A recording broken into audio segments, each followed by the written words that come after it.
Desde hace ya bastantes años, muchos académicos no creyentes se cuestionan por qué una de las fiestas más importantes del judaísmo y también de los cristianos, que es la Pascua, el Pesaj, no tiene ninguna base documental ni arqueológica. Y han llegado a la conclusión de que es un mito. De hecho, si tú buscas en Wikipedia en inglés Éxodo, nada más empezar lo llama el mito del Éxodo, según el cual el Éxodo nunca existió y fue un invento de los judíos en Babilonia. Esta teoría del mito tiene muchos inconvenientes. Para empezar, se están basando en la ausencia de pruebas para crear un mito, pero es que ese mito también tiene una ausencia de pruebas. No hay ningún documento que haga pensar que algún judío en Babilonia alguna vez dijo voy a crear esta historia. Tampoco está documentado. O sea, tan inválido es para uno, tan inválido es para el otro.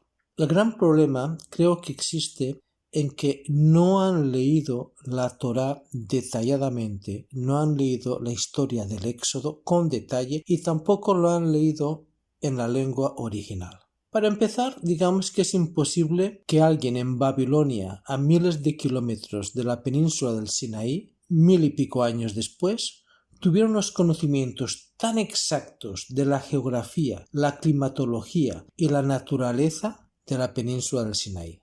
Es imposible. Aunque alguien se lo hubiera contado, los detalles son demasiado exactos, evidentes y ciertos. Para escribir el Éxodo tienes que haber vivido en la península del Sinaí mucho tiempo. Es evidente que los que consideran que es un mito han estado leyendo las traducciones de la Torá y no se han parado a examinar los originales, porque hay dos maneras de traducir lo que está escrito. Una es que vas sumando y la forma tradicional te da que salieron de Egipto entre 3 y 6 millones de personas. Pero hay otra lectura igual de válida, igual de posible, que te puede decir que salieron de Egipto entre 30.000 y 60.000 personas. Y es imposible que un pueblito de 30.000 o 40.000 personas de hace miles de años deje rastro. Hay cientos de miles de pueblitos que han habido en la humanidad que no han dejado el más mínimo rastro arqueológico o de documentación. Empecemos por la parte arqueológica. Sí es cierto que toda la Biblia tiene montones y montones de documentación arqueológica que prueban que los eventos de la Biblia fueron ciertos. Pero Deuteronomio 29:5 ya nos advierte que no va a haber rastros arqueológicos del Éxodo. Lo pone en la misma Biblia. Y yo os he traído 40 años en el desierto. Vuestros vestidos no se han envejecido entre vosotros, ni vuestro calzado se ha envejecido sobre vuestro pie.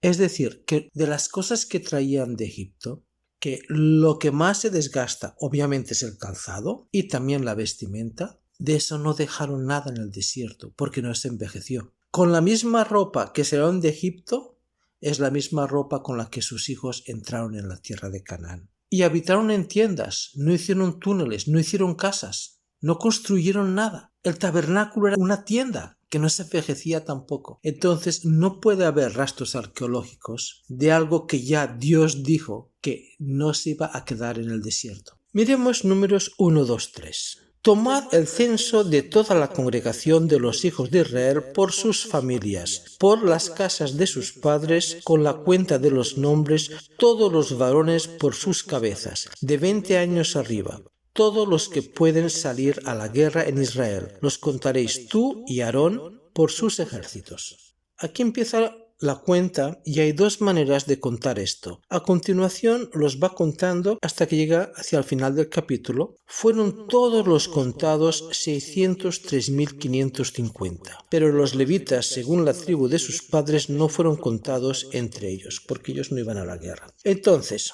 tienes 603.550. A eso le tienes que sumar los levitas, cada uno diferentes cuentas, cada uno hace la cuenta como mejor le parece, súmale 50.000. A eso hay que sumarle los menores de 20 años que no iban a la guerra. Algunas personas lo multiplican pues por 3, otros por 4, y de hecho el Targum, que es una traducción interpretativa al arameo de hace unos 1800 años, lo multiplica por 5. O sea, ya estamos hablando de 3,5 millones.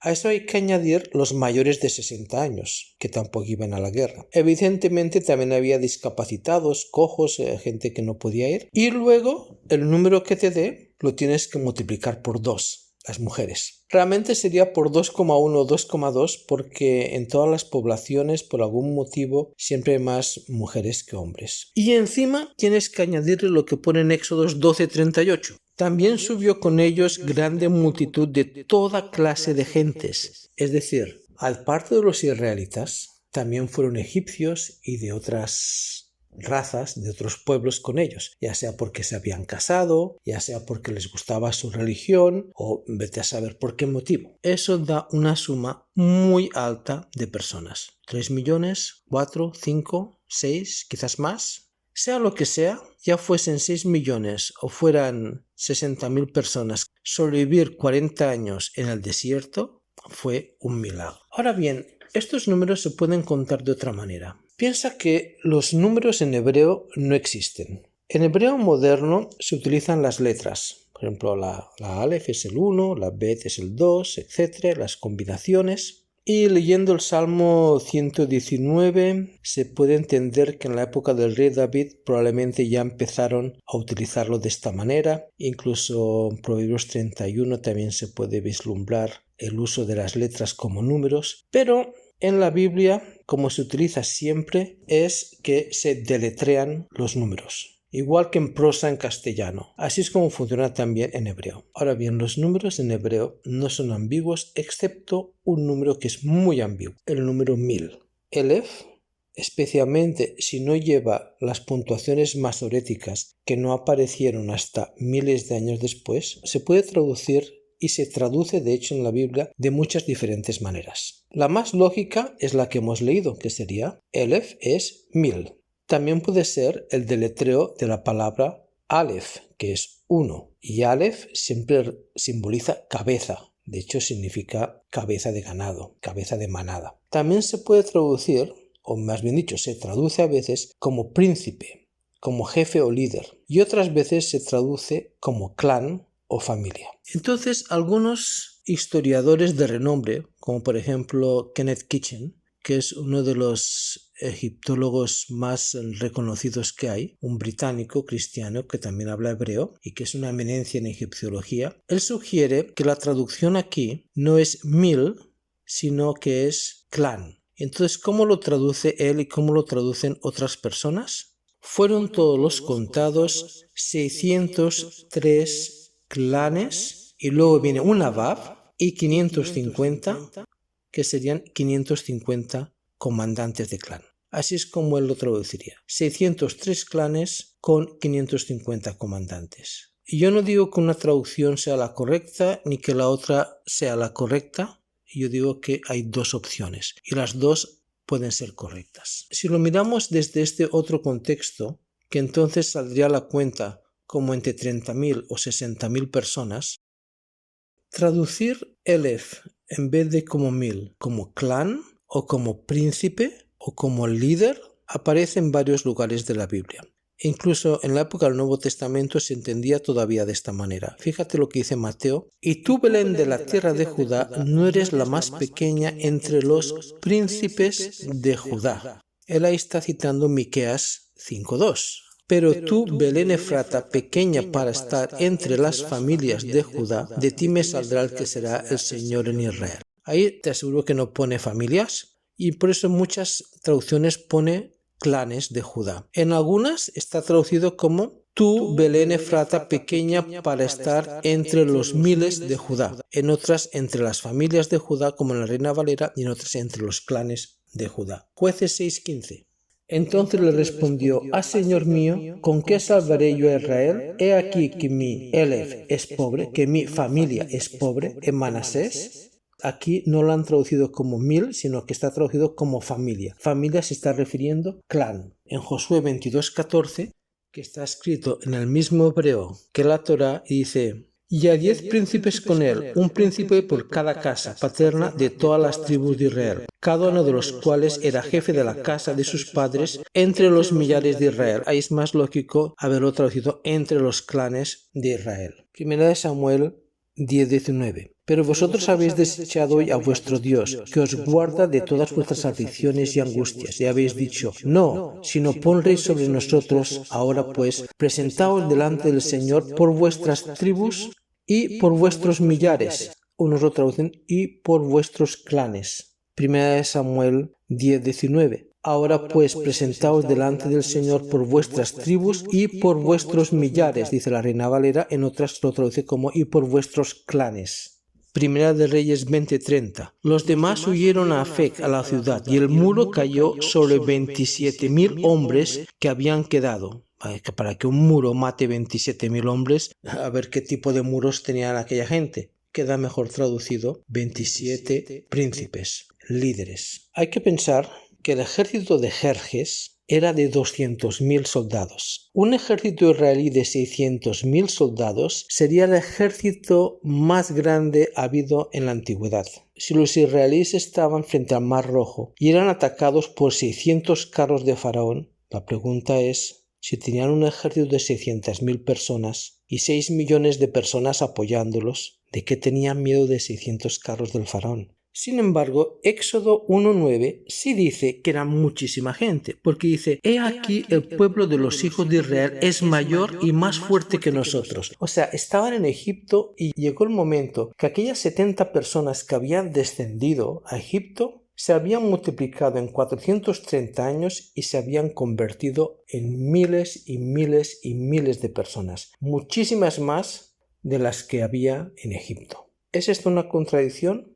Sin embargo, miremos lo que dice Deuteronomio 9:1. Oye Israel, tú vas hoy a pasar el Jordán para entrar a desposeer a naciones más numerosas y más poderosas que tú.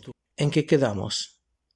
Eran más numerosos que los egipcios y sin embargo todos esos pueblos que estaban en la tierra de Canaán eran más numerosos que ellos también. Aparentemente esto no puede cuadrar mucho. Incluso anteriormente ya lo ha dicho, no es solamente en este versículo. En Deuteronomio 7:7 dice, no por ser vosotros más que todos los pueblos os ha querido el Señor y os ha escogido, pues vosotros erais el más insignificante de todos los pueblos.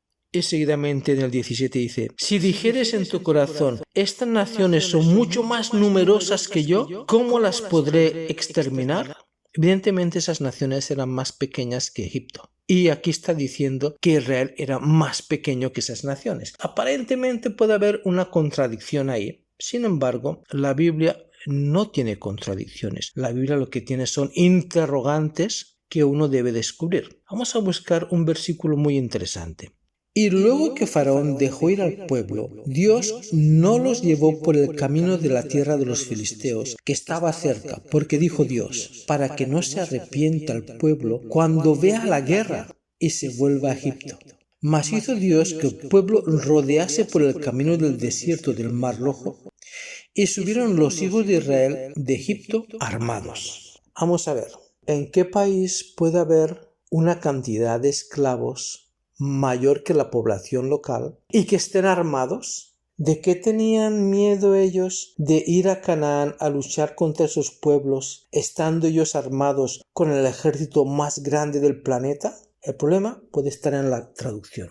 Y eso Rashi, uno de los grandes rabinos franceses, explica que la palabra ahí usada por armados es la palabra hamushim. Entonces, como eso no cuadra, en muchas Biblias está traducido diferente. Lo que dice es que estuvieron los hijos de Israel de Egipto listos para la batalla. En otros dice formados por batallones, que sería un poco más lógico. No iban armados, ni eran soldados, no tenían armas, pero al menos formaron en batallones a la hora de andar. El Targum, ¿cómo lo traduce? Armados de buenas obras, porque no tiene ninguna lógica que un ejército tan grande, ¿verdad? ¿Cómo lo interpreta Rashi? Rashi dice que es que la palabra ahí armados, hamushim, es una palabra hebrea muy arcaica que nadie sabe lo que significa, pero es de la misma raíz que hameshim y la misma raíz que hamesh. Hamesh quiere decir 5 en hebreo, ahí no hay ninguna ambigüedad. ¿Él cómo lo interpreta? Él interpreta que dice, y subieron los hijos de Israel de Egipto una quinta parte. Sí eran muchísimos en Egipto, pero muchos no quisieron irse, estaban satisfechos. ¿Cuántas veces en el desierto